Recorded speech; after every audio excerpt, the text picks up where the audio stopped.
everybody. Welcome to Talking Heartland. This is a show where we're talking about back episodes of the Heartland TV show. And today we are finishing up season 12, and we're just doing 2 episodes today, so it's a little different. It is episodes 10 and 11, and I'm film critic Rachel Wagner. Michelle's here. Hey, everyone. How are you doing? Yeah, I'm doing good. I think explaining to Rachel, I think we've been through the wars a little bit. We're both a little under the weather, but we're happy to talk about Heartland. Well, I feel like I gave you my cold that I had last week. Now you're the one sick. I gave it through the airways. Oh my gosh. I think, I've just saying to Rachel, we should not get sick the rest of the year. I think we've reached our quota on being sick. That's right. Well, I'm glad that you're nearing the end of it and feeling somewhat better, so that's good. But these were pretty good episodes, I thought. What do you think overall? Yeah, these were fantastic. This is easily like one of the best seasons Heartland's put out. It's a lot of factors, but I would say having just the sort of limited amount of episodes, just 11 this time. But it feels like they've just stripped it all sort of back and are telling, they told really personal stories. Having sort of characters like Will sort of come in and out of the season, it was just done so perfectly.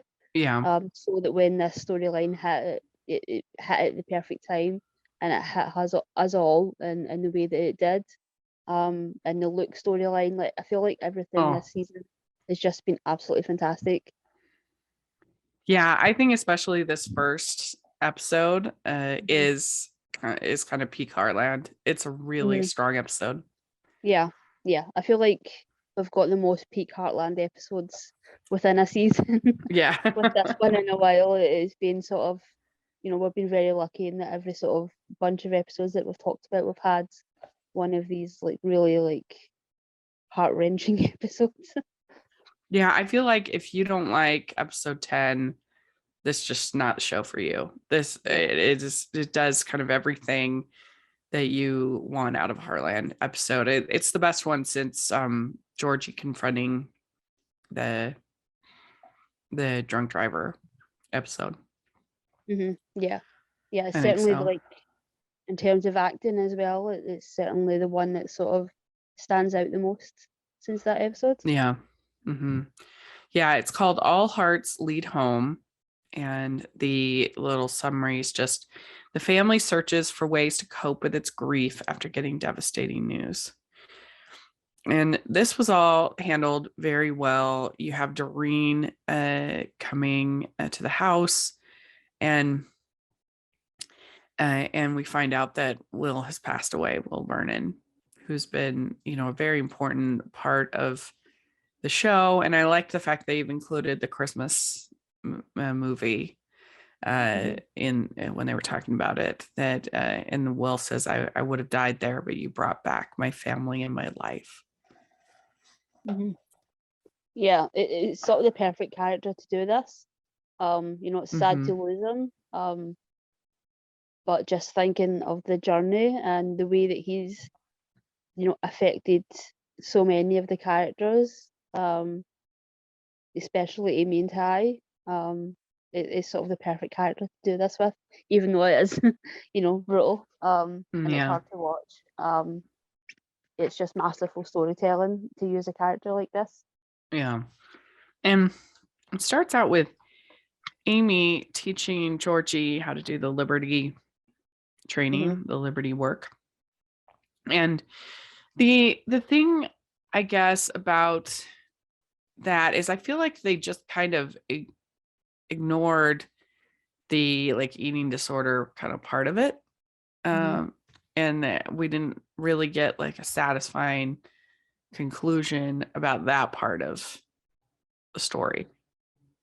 It feels like if especially if Georgie's going to Europe, then she would have a support system put in place, and that's not something that would just disappear. That mentality that might be very easy to slip into again. And especially if she's headed to a more competitive environment, you would think that she would have things in place. Yeah. But yeah, it feels another thing of Heartland, you know, as great as they are at telling these amazing stories, a lot of times when they go for the more sort of hard hitting stories, they tend to just sort of skirt around the edges. So they don't fully go into like an eating disorder. And then in our next episode with Luke's mum, we don't fully explore the idea of mental illness. We just Right. sort of touch on it. And I can understand, they have to sort of, I'm not really sure what the guidelines are for the networks that they're on, but it feels like they sort of have to play it a little bit safe. Yeah, it feels a little bit like that with this storyline with Georgie. Yeah, I mean, they say, well, Georgie needs to take a step back where there's no competition.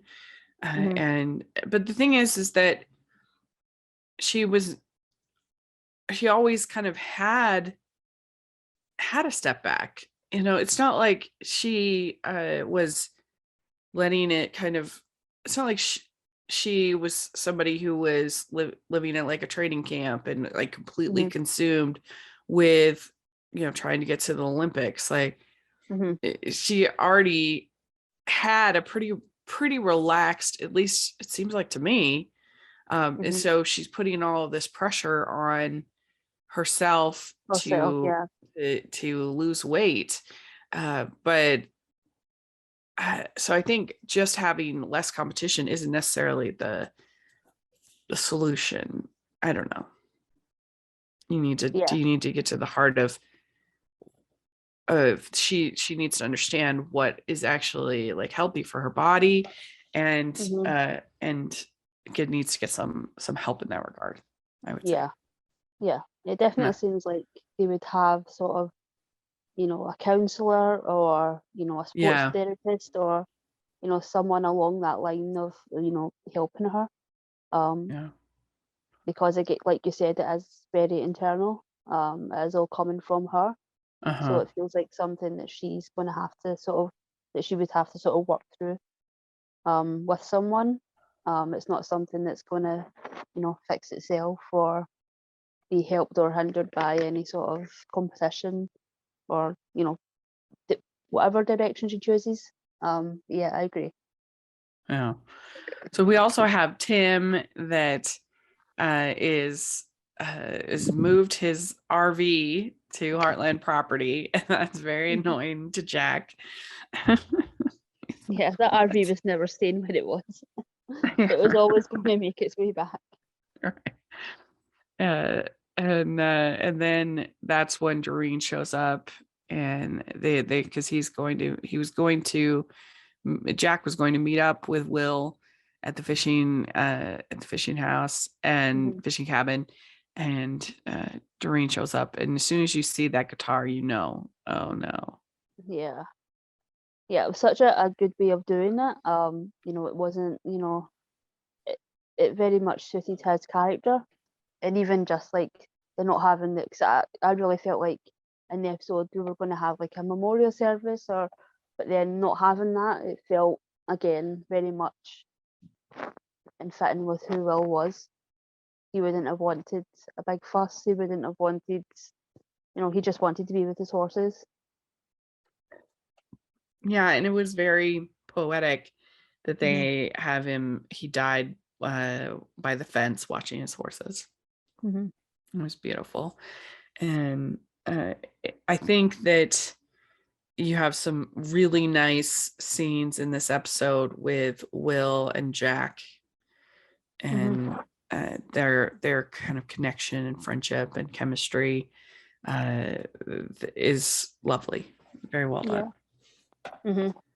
Yeah, it's not often you sort of see male friendship, especially at this stage in life, represented on TV. So I thought that was very well done, that they allowed Jack to be as emotional and as, vulnerable as he was. Yeah, you don't often see that type of relationship on TV. Yeah, I think Sean does a really good job in these scenes. He's asked a lot to do a lot in this episode, but it really works. And it does seem like Will would be the type of person who wouldn't want, a funeral, wouldn't want people mourning over him. So that felt legit. So they get the invitation for Mitch's wedding, and Lou is kind of struggling with that.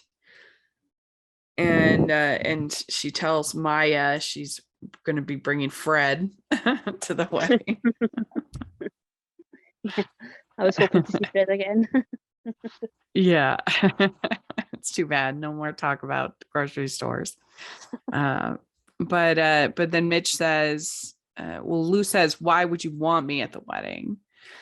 And it is a little bit weird because they never even really dated. And they acted like they had this like long relationship, and it was like they went on like 2 dates and kissed a couple times.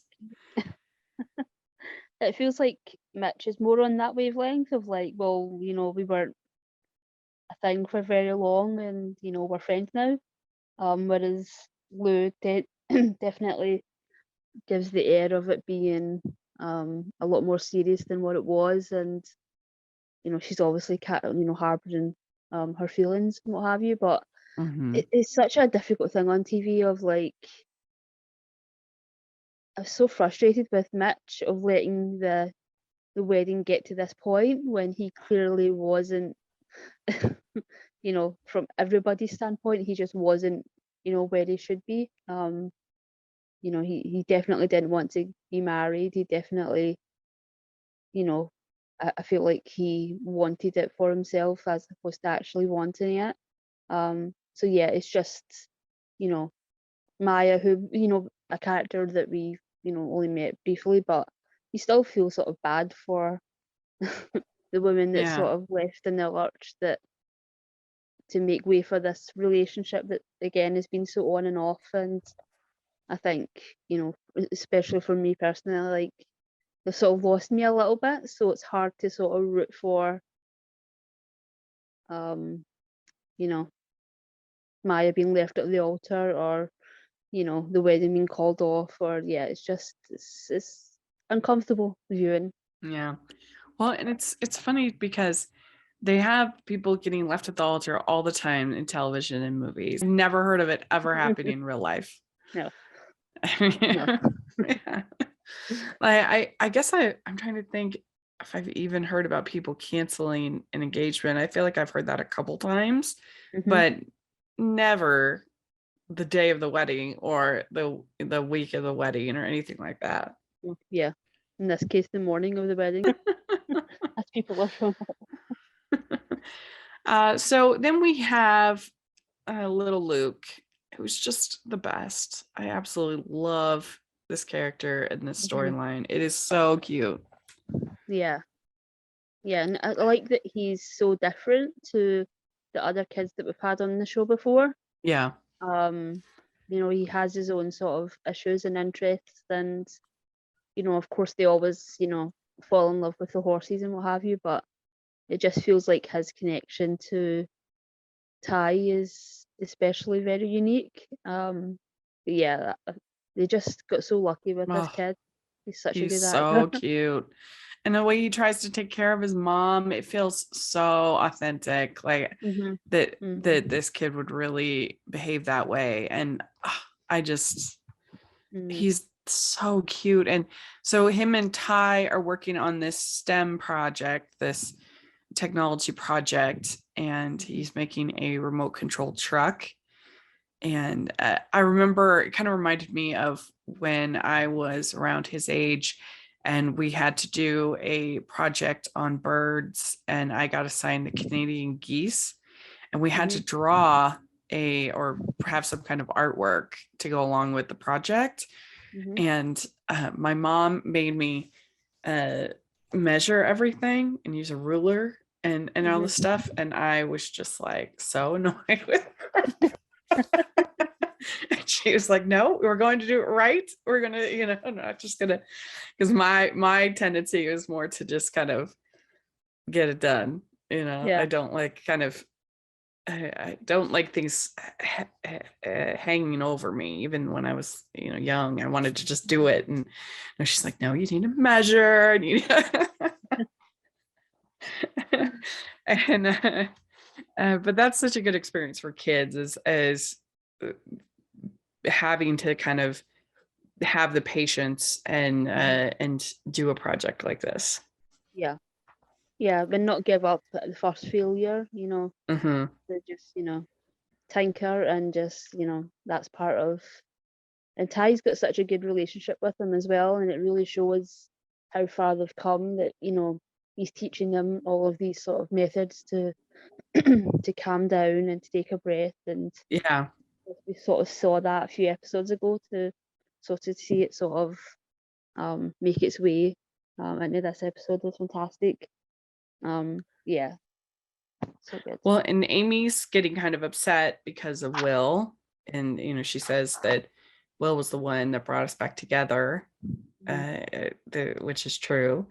And so Luke sees that and he says, is Amy okay?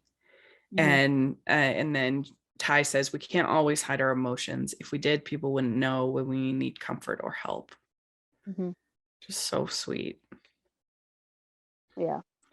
And then it's a good way to sort of, for Ty to sort of get a little bit of a breakthrough. I was a little worried we were going to go another, have to wait till next season to sort of meet his mum and sort of get a little bit further with him. But yeah, it was a nice way of, getting a little bit more of his backstory. Yeah, and then he says, my mom cries sometimes. I try to make her feel better. Oh God. It's like poor Luke. Because I was very lucky to come from a very stable, happy home. But I remember when my mom got pregnant, she had to go on full bed rest, and I always internalized the worry and the stress and the other things like that a lot. And if you check out my journals from each of those, when that happened, I would write about how I was so worried about my mom and worried if she was going to be okay and all this stuff. And I'm sure I didn't actually like say any of that to my parents, but it was a hard time. So I can relate to you in the sense of, just as a little kid, you a lot of times kind of take burdens on you that you don't need to, that's okay. That's for the adults to worry about, not for, a little 10-year-old that was worried about her mom. Yeah, for sure. Yeah, definitely had some of that as well. My mum's, in and out of the hospital, constantly. All of her different sort of illnesses, and yeah, you just internalize it, and your parents do the best they can to sort of shield you from it. But kids are very pick up on things a lot easier than the parents would imagine. And you feed off each other's emotions as well. So definitely, if there's an atmosphere in the house, or you definitely pick up on that, and you imagine Luke, being all on his own. He's got nobody to sort of help him with it. It's sort of it's one of the reasons I'm glad we have these storylines in Heartland, and you have a character like Clint, who's really doing so much for these kids, and he's not putting them into foster care right away. He's giving his mum a chance, and it's a very sort of sympathetic, and I would hope realistic look at Yeah, situation. Clint is a good character. I mean, what Yeah. he does, right, and then his connection with Ty and Yeah. with Georgie, and Yeah, then you often now see with those Luke. kind of characters being sort of villainized. Right. And he's very much not that. Yeah, and Luke says sometimes she makes pancakes in the middle of the night and we have fun, and then she's sad again. Yeah. Yeah, and I wasn't sure if that was sort of hinting that maybe she has, like I said, some sort of mental illness or, personality disorder or, bipolar, or, it could be a variety of different things. It could just be, the I case of think there's depression. definitely something Yeah. in that realm going on. But then we have Lisa coming back. Jack is at the fishing cabin. Lisa comes back, and Tim is Awful. really rude to Lisa. Yeah, like awful. Yeah, he says, "What's more important, your aunt or your husband?" Which is rough. Yeah. Considering, like, I mean, we're not a big fan of the aunt, but she was sick. And Lisa is her only family, so she was kind of. And it's not like Jack was here by himself. He has his whole family around him. Yeah. So yeah, Lisa was definitely in a difficult position, and yeah, Tim's just. These are the moments where I'm just like, oh my God, have you made no progress whatsoever? And then Yeah. like a couple of scenes later, he's talking about all of the regrets and things.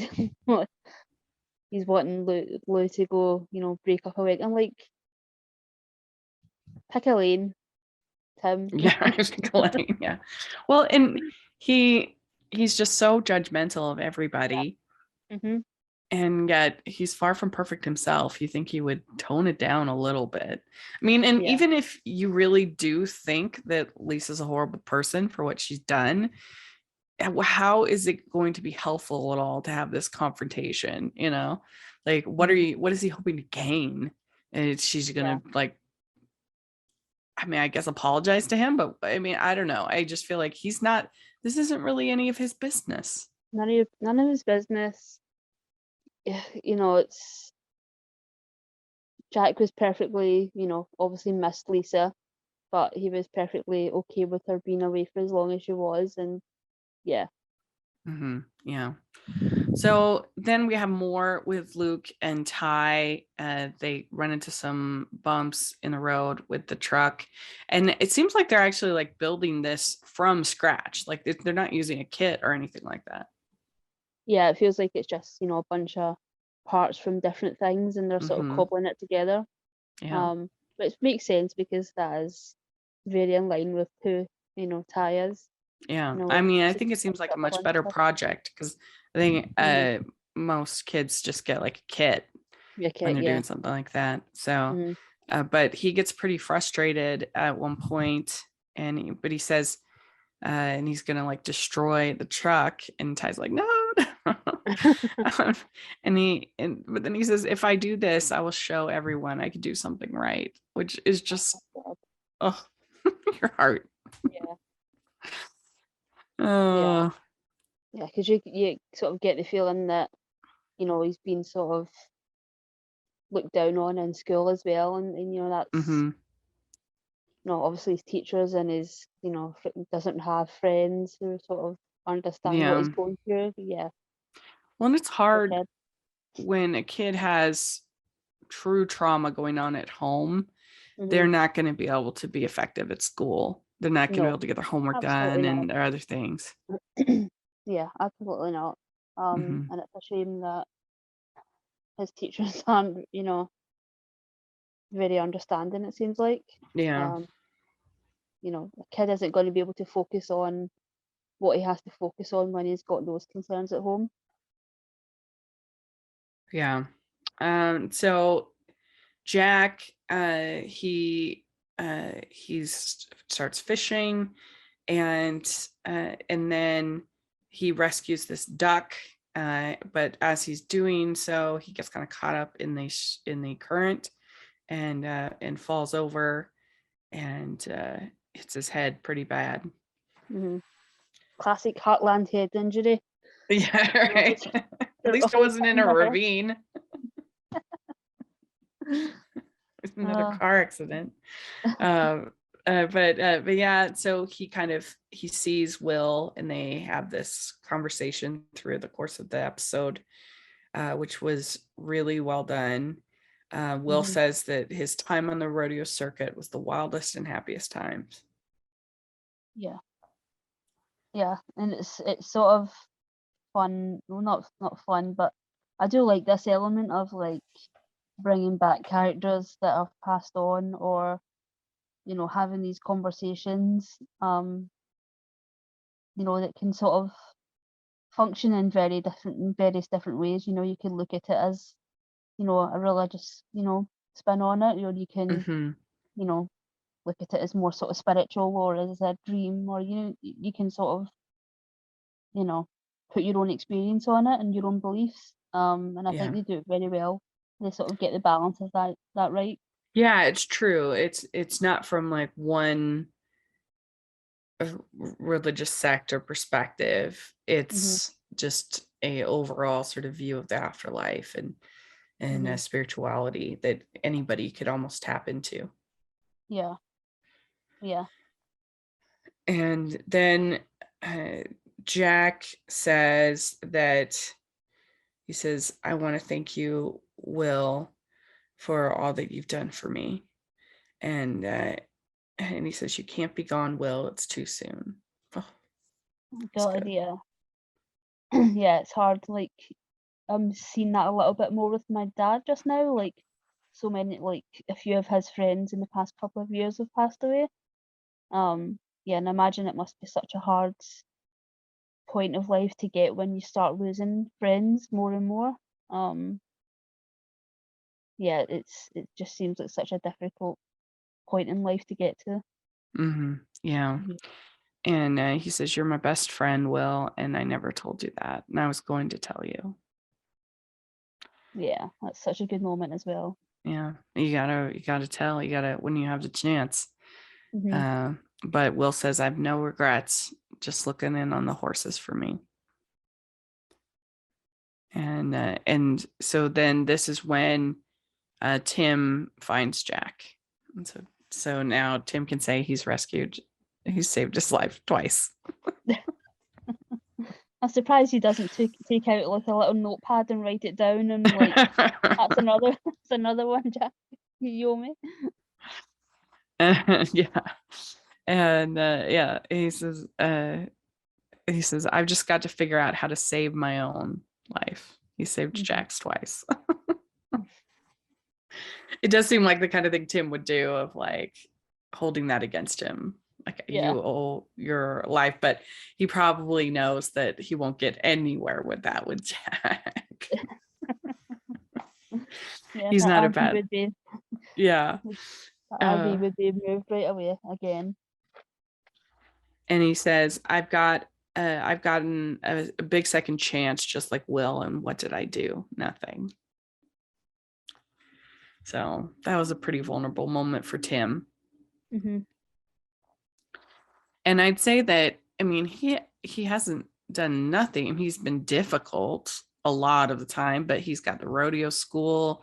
He's, his relationship with his daughters is pretty good, his granddaughters. And then he has his relationship with Jade. And he's got his son that we don't talk about anymore. His granddaughters. But Jack says, you're not alone, Tim. And I felt like this felt like the season finale. Did you feel that? Yeah, this definitely felt like the season finale. I was actually surprised that it was sort of a contained, maybe it's a little bit of crossover, but it didn't really feel like a sort of two-parter situation. So yeah, it was an interesting way to structure the episodes. Yeah. So Maya comes to visit, and that's when Lou says that she's going to go with Fred. And then Lou is talking to Mitch, says, why would you want me at the wedding? And Mitch says, because I want you ... at the wedding. Yeah, I was just feeling bad for Maya at this point. I'm like, this is terrible. Yeah, I was too. And I don't know, how do you feel about Michelle Morgan and Kevin McGarry's chemistry? Do you think it's strong, or what do you think? I think like when they're both on the same page, and their physical sort of chemistry is very good. Uh-huh. I feel like it works then, but I feel like 90% of the time that's not what Lou and Mitch have been. It feels like they have been so on and off and so in different places. And even by the end of this, I'm not convinced that they should even have, you know, taken a chance Yeah, again, I kind of because feel that too. it doesn't feel any different. Um, we'll see, I guess, but I do think that they have good chemistry when, like I said, when they're not, combative and, arguing about the Yeah. relationship that never really gets started. But yeah, like that Meadow moment, from I believe it was last season, like that is still one of the best sort of Mitch and Lou moments, and those sort of Uh-huh. when they first got together, like their chemistry was so good. But yeah, I feel like they have sort of diminished a little bit for me. For some reason, I feel like with Lou, they never like do the establishing relationship things. Like we don't see her with either Peter or with Mitch, like going on dates and building. It's always just like she goes from like a little flirting to 0 to 100, yeah. 100. So that makes it a little bit harder to get invested in the couple, I think, when they do Yeah. that. I don't know why they always do that with her. Yeah. It feels like they do that with so many. It feels like the only sort of courtships we've seen has been Amy and Ty and oh God, like Jack and Lisa, maybe. Uh-huh. Yeah. But yeah. Feels like everyone else, it's the same sort of all or nothing sort of approach. Well, and so Lisa does tell Jack, she says, sorry I was away so long. And then I think it's Jack who says, funny how we think of families being so strong when it's so delicate, Hmm. which is really true. I mean, my Yeah. family, it's it's challenging because we have so many different personality types in my family. I mean, there's 6 kids and we're all very strong personalities and we're all very opinionated and just like it's hard to get everybody happy and kind of on somewhat of the same page because we're all just so different. And I remember thinking that last year around Christmas that it was just like I took a deep breath because it just felt like this was the first time in a long time that everybody seemed happy and Hmm. like at a peaceful spot in their life. And it's just like you just want to like hold that forever because it doesn't always happen. It seems like there's always at least one person that's having A struggle. struggle. Yeah. When you have a big family, it's gonna Yeah. happen. Hmm. But Yeah. To sort of cherish those moments. yes. And so Ty and Luke, they crush it on the truck and he gets first place and it was so cute. And I loved when they're showing off the truck and he's like, look, Boots, it works. Oh, that's so Yeah. cute. So cute. Uh, and then he wants to give the certificate to Ty. Oh my God. Like when they And put it on the fridge. yeah. I mean, how can you not want to be Luke's parent when Yeah. something like that happens and he's giving you the certificate? Oh, it Yeah. was so good. Yeah. And I love this for Amy and Ty of like, them going down the sort of, foster care sort of route. Yeah, Um, me too. because it is very sort of suited to their characters and their personalities of like they absolutely respect, Mm-hmm.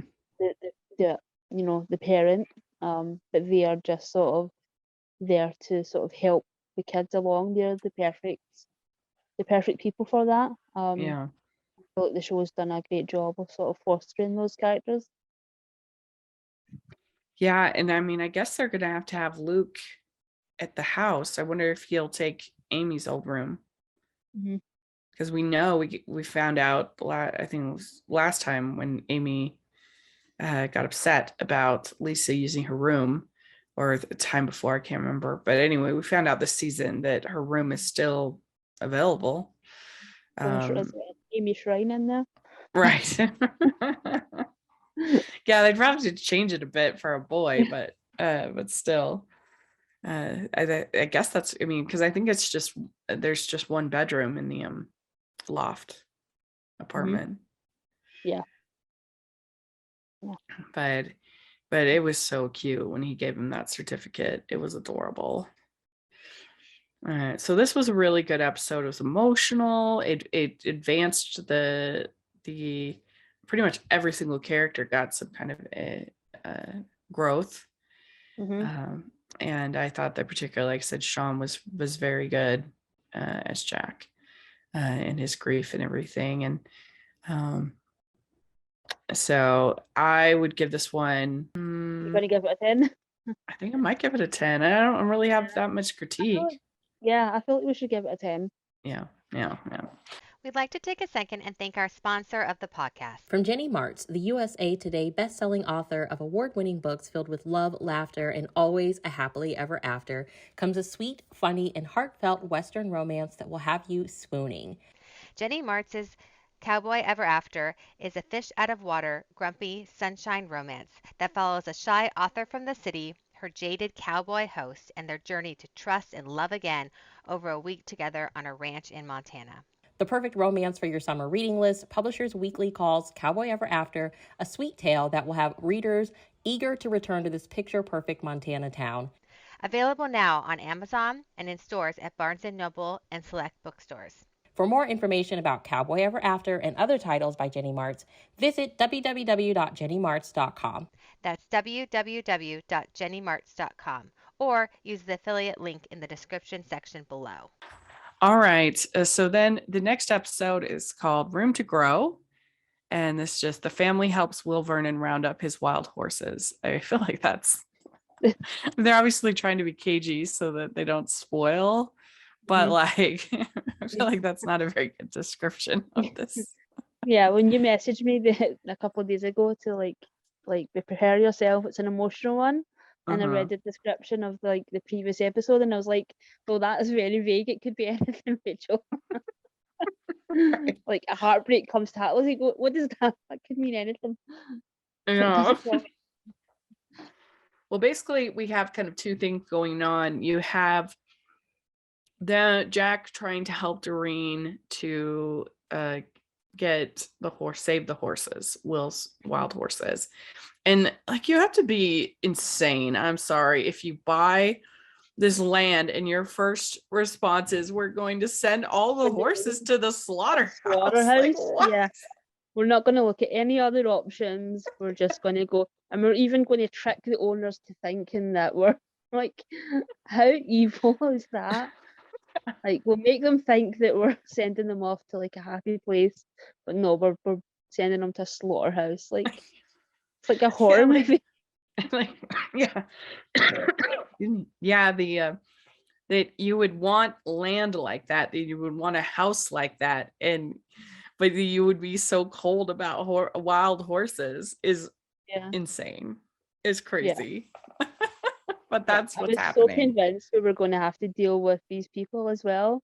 Yeah. I'm glad it was sort of a very sort of smooth transition of moving these horses, because I thought we were going to have to deal with some evil slaughterhouse owners or something ridiculous. Right. Yeah. Well, and they had already had, wasn't it Will's? No, it wasn't Will's son. It was the neighbor's son that was bitter about the horses, right? Yeah. Those poor horses. Mm-hmm.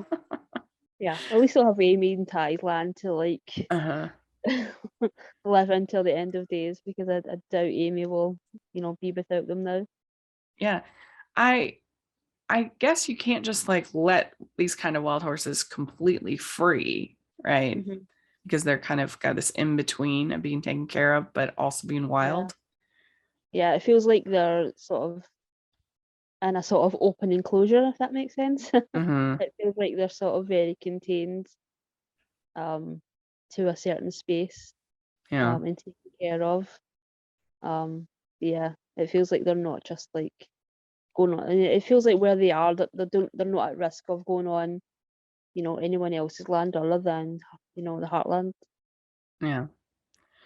So we have Tim talking to Mitch, and Mitch says, I'm getting like cold feet. I'm not sure I should marry Maya. And Tim says, yeah, I mean, I was nervous, but not about marrying Marion. Mm-hmm. And that was a nice moment for Tim, I thought. Yeah, it was a nice moment, but I'm still not convinced of like him being so invested in Lou and Mitch. Like, it feels like 2 episodes ago he couldn't stand Mitch. Right. So Yeah, no, that's like, true. it's such a quick turnaround for him. So yeah. Mm-hmm. Yeah. Well, I mean, he's always toughest. I'm sure he'll be tough again on Mitch once he's actually a well, not an official son-in-law, but they're actually in a relationship. Then he'll probably go back to thinking he's the worst, because he did the same thing with Peter too. Yeah. He thinks his son-in-laws are worthless. But it was nice hearing him talk about Marion. Yeah. That was sweet. sweet. I feel like that's the sort of the thing that always sort of saves him a little bit of ever going too far. As he's always got that sort of thing that centers him. Well, and so then we also get Georgie and Wyatt, and Georgie says, Wyatt, it wasn't your fault. I missed my horse show, which kind of was, but also she shouldn't have gone to that concert. That was stupid. Yeah, that was so stupid. And, I feel like Wyatt is a little bit right in that, they're young, but they're also, they're on such different paths, even though they are so young. So I'm a little confused as to why Georgie wants them to get back together if she's literally leaving in a couple of months. Yeah, I mean, Wyatt says, I think we should break up. We're going in different directions. Let's save ourselves a lot of heartbreak and end it now. I mean, I guess I always, and I've said this a million times, but I always feel like, why does it need to be so intense? They're in high school. Just have fun, Why does it need to be like all this heartbreak and everything? Just have fun together. I feel like they should do what they were doing and like go to the movies and have fun and go to concerts and do all of that. But you don't have to like be in this big huge relationship where it has to end, dramatically every couple of months. Yeah, I mean, what are they expecting to be the ending at this point? They're going to get married. Yeah, I think this is like the 3rd time they've broken up and possibly gotten back together. Mm-hmm. Yeah, I mean, if I had a teenage daughter, I would strongly discourage her from getting serious in high school. I would say just have fun. No need to go steady at this point. There's no like end game. I mean, so there's no point. Just wait until you're older to like really start your relationship. I mean, and my best friend in high school, she married her high school sweetheart, but it wasn't until she was in college and they had a baby, so that definitely moved things along too. That they're still together. It's amazing all these years later. So they beat the odds, and I don't know. That's the thing, because I people kind of tease me sometimes that I don't like things with teenagers.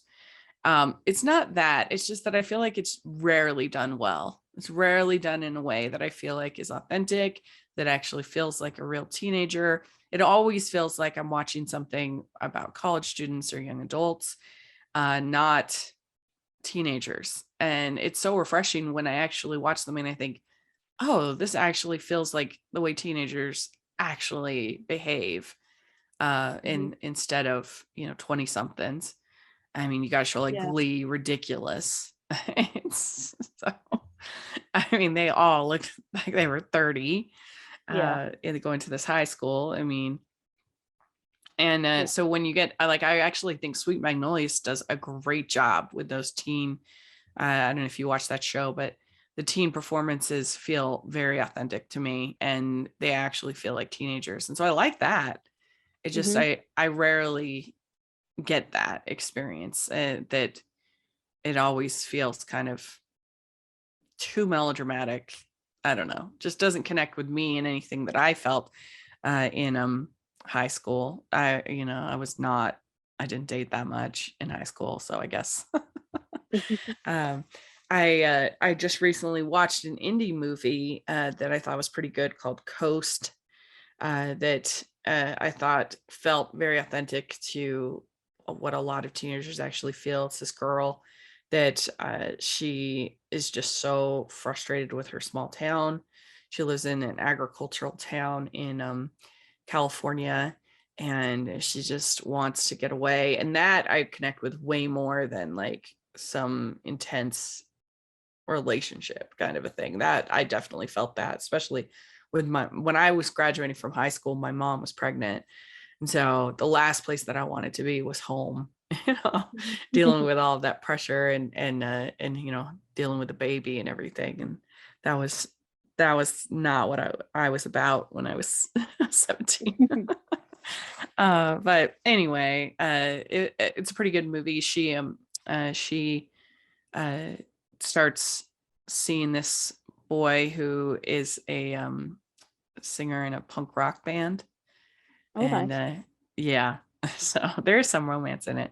But anyway, that was a good little movie that I thought handled the teenage characters well. And for the most part, I think Georgie is a good character. They do a good job with her. I don't know, I don't really care that much about her relationships. Yeah. It feels like they never quite strike the balance a lot of times. Like, I know sort of in the UK, a lot of our shows where, they have the sort of teenager storylines, they tend to cast actual teenagers, whereas that's not the case in a lot of American TV. Yeah. And it feels like the thing with this show is they do actually cast teenagers. It's just when you have adults writing for the teenagers, they tend to sort of not get at the truth of it, or Well, put on sort of and more adult storylines yeah. through teenagers.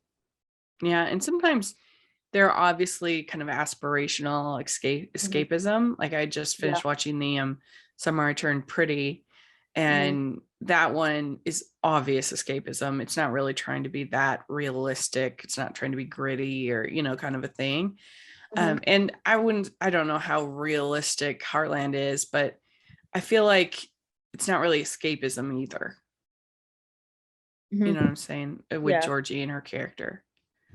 So they can't kind of play that card. But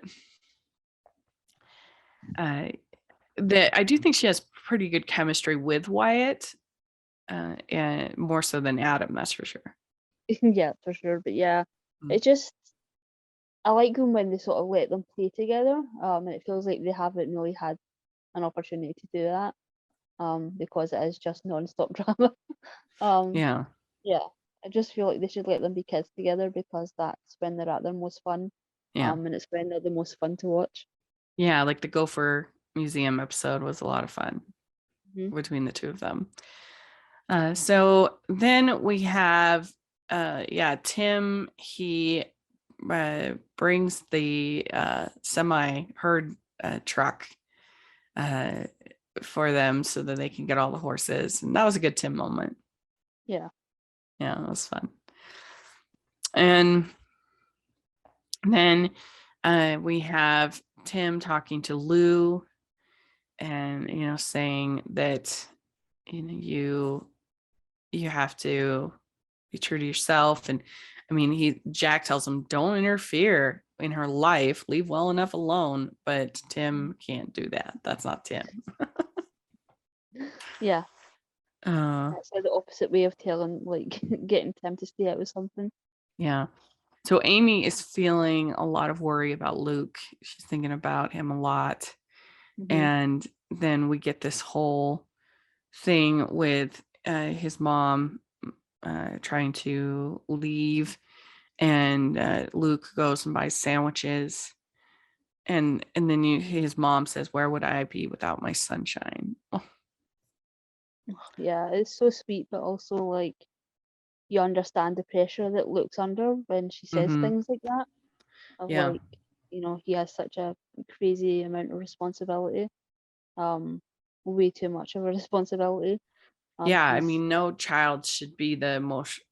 absolutely not. Yeah, Like, like no child should be the emotional support mhm, for the family, keeping everything together. That's just a lot of pressure. yeah.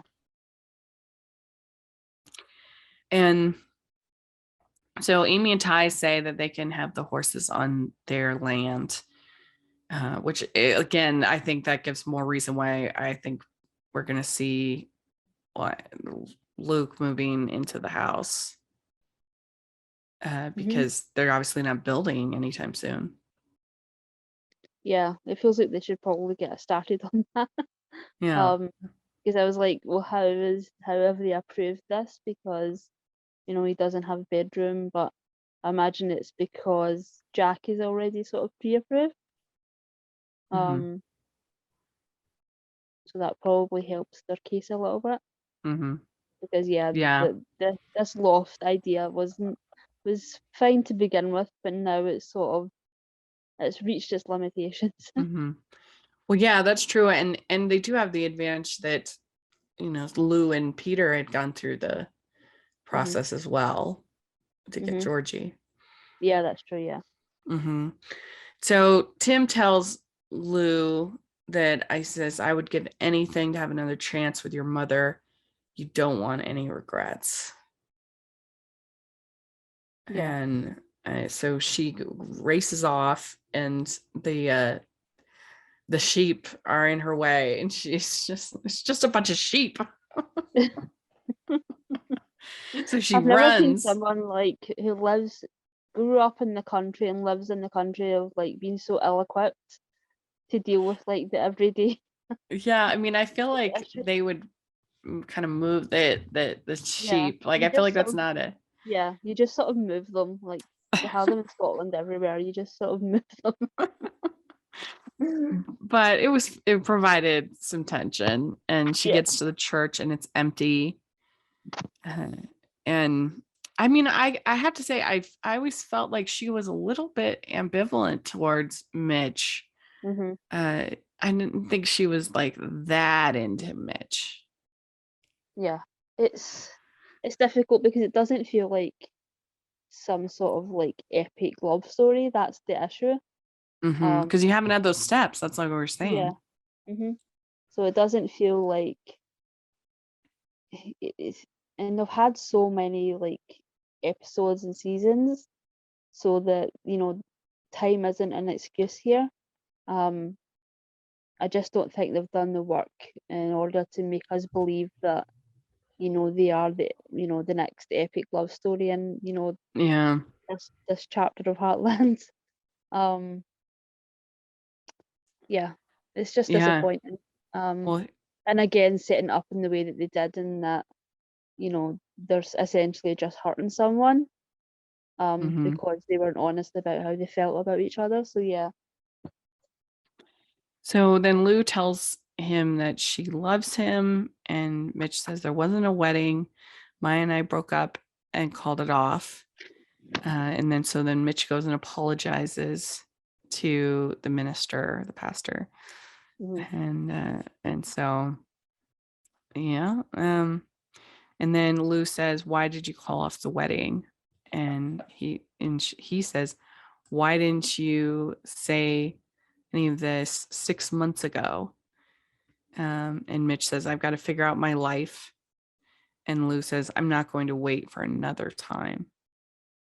So Yeah. There we go. Yeah, it feels like probably not the best idea to go from like calling off your wedding to like a committed relationship with someone else Yeah, within the that's a same day. lot to absorb. I can't even mean, yeah, no way. So then Georgie says to Wyatt, says, "You're a coward. Life takes everyone in different directions, but if two people want to be together, then they make the decision to travel on the same path for a while. I know what I want. The question is, what do you want? Figure it out and let me know." Again, what does that mean, be together at this point? Yeah. They're Yeah. They have a very limited amount of time together. So yeah. well, What does it mean? And again, they're not going to get married. They're not like living together. So what are they even Yeah. talking about? Yeah, and it also feels very obvious that Georgie is going to go to Europe. So yeah, it's just just have fun together. So Luke's mom, Andrea is her name. She basically passes out in the car. She's I don't know if she's on some kind of drugs or what is she on. But Luke calls Ty and Amy, and they come with Clint. And Andrea says, "You can buy all the horses in the world, but I'm still his mother. He's my son." And then I think it's Ty who says, "Luke doesn't need a weekend in the country. We can give him a home." And they ask each other, "Do we have space in our lives for Luke?" Oh, it was so good because obviously, I mean, I can understand why Andrea feels defensive of her life and her child and everything like that. And I don't think she's a bad person, but it's obviously a better situation to have a loving mother and father type figure with Amy and Ty.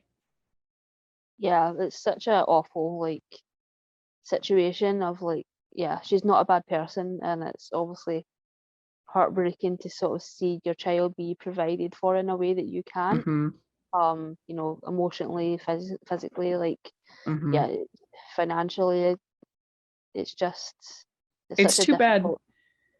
It's too bad that it can't be looked at as just more love for Luke, more love in his life. Like they don't have to be in competition with each other. Yeah. Yeah, and I like that they sort of made it sort of that, you know, this is, you know, not forever. It's, you know, his mum is hopefully going to get help and going to get better. But yeah, it's important that he has some structure while that's happening. Yeah.